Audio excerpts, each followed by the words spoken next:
Well, we had a great big rain last night, and this is the Hopewell Creek down by our place in Breslau that just a couple of days ago, really, well, a week or so ago, it was running very, very slowly with very little water in it at all. And now you see it flowing rapidly through the channel and on its way down to the Grand River. Rain does that. Sometimes the rain that falls gently doesn't even run off the land. It soaks gently into the land and goes deep. But when rain comes as hard as it did last night, it doesn't have a chance to actually soak in. It just takes and runs off and runs away. And you see by the color of this Hopewell Creek, it's filled with silt and dirt. So there's a lot of land that was stripped off and run down into the river. Sometimes too much of a good thing results in, well, that which takes away more than what it gives. And I'm not saying that the land didn't use a lot of the rain that fell. It did. But had that rain come over the period of 24 hours, very little of it would have run off. Much more would have soaked deep into the soil, refreshing and growing the water table in a sense that it will allow the plants and stuff like that to draw water from it for a long time.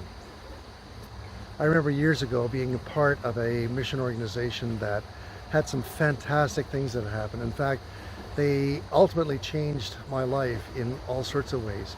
It was like a mighty torrent of God's blessing, and his revelation was flowing down and consuming me. The problem is because there was so much there to grasp on, I grasped onto that which seemed to be the most beneficial. But what I missed is some of those deep truths that need time to soak in deeply and become part of my life. So even spiritually, if we drink in way too much, or if we feed ourselves way too much without having an outlet that allows us to be able to use that so that we can grow deeper, it really becomes wasted information. Or worse than that, it fills our head up with so much knowledge, but with hands that don't actually carry it out. So I think the principle that God wants us to learn from the river and from the rain and all that is to be a slow drinker, to drink deeply of what God has to give to you, to ponder it. That's where that word meditate comes from. It takes and chew, like a cow chews on its cud and meditates on what it has just eaten. In that same way, we as believers, when we find a truth, when we hear a message, when we come across a Bible verse, to rather than just skipping over it and continuing on, that we take time to ponder it, to drink deeply of its truth, and then allow that truth to begin to become a part of our life, and in that going out and being enacted in what we do.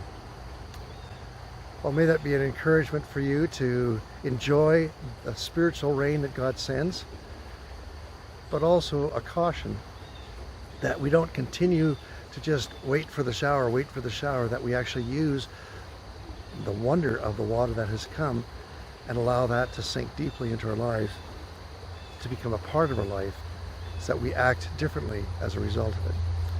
God bless you, church. Praying for you this morning on my walk.